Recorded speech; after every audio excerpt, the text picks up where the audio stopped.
longtime comedian friend of mine came to see me speak, and he said, "You know, your speech really lends itself to a slide presentation. Have you given it any thought?"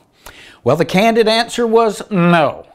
I had worked in a comedy duo for more than 20 years, and we had to travel with props, plus my guitar, and I always so envied the comics who just showed up in what they were wearing.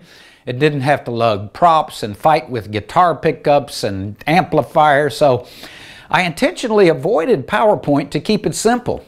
Keynote is the Apple equivalent, if you didn't know, but most people say PowerPoint for shorthand because it was the first, and it doesn't have two meanings like Keynote does. My buddy inspired me to investigate something that grew into a huge part of my presentation. You wouldn't believe it. There's a whole new world of presenting that had opened for me and probably doubled the power of my presentation and the number of my bookings.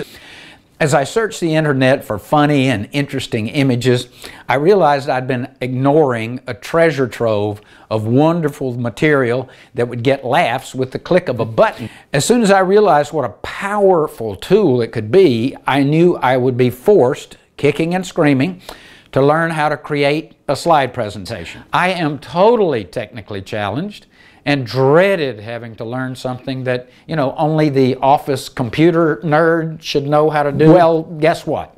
I was amazed at how simple it is to learn. The very first day I started the course, I created a fairly decent presentation that included slides with photos, bullet points, headlines, subheads. It was like picking up a banjo for the first time in the morning and playing a foot-stomping bluegrass song by the end of the day. I was just thrilled. Yee-haw! Woo! If your presentation can be strengthened and enhanced by a slide presentation, like mine certainly is, go for it. And do not be intimidated because you have to learn a new program. It's truly a breeze.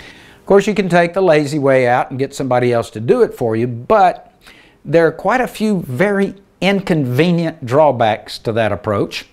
For example, here's my basic title slide, and as you can see, I always insert two customized subtitles. The slide immediately assures the audience that this is a presentation customized just for them and not one that was hastily pulled off a shelf.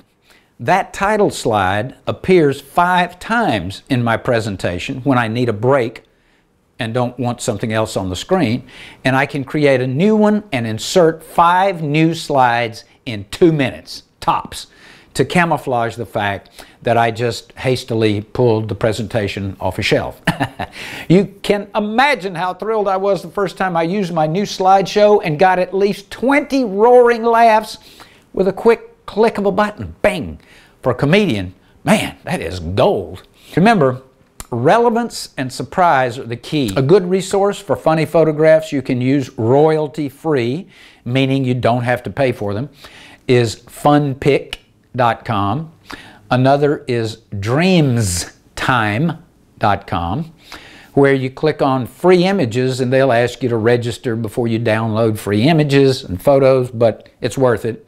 There are dozens of good sites. Don't overuse special effects. Beginners learn how to swoosh the next slide onto the screen or spin it in or tumble it in and use those effects until you want to yell, "Okay, we get it already. You know how to use special effects. Congratulations." People just don't like to read a bunch of copy on a slide.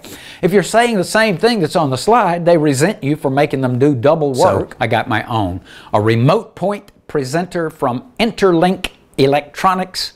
It has never failed me, so I'm happy to recommend it. I've also learned to avoid frantic last-minute scrambling by bringing both a Keynote and PowerPoint copy of my presentation on a flash or a thumb drive. While you're in Keynote, click on File, Export to, and PowerPoint, and a box should come up with PowerPoint highlighted. I tell the client in advance that I'll need an audio cable to plug into my laptop because my video requires sound.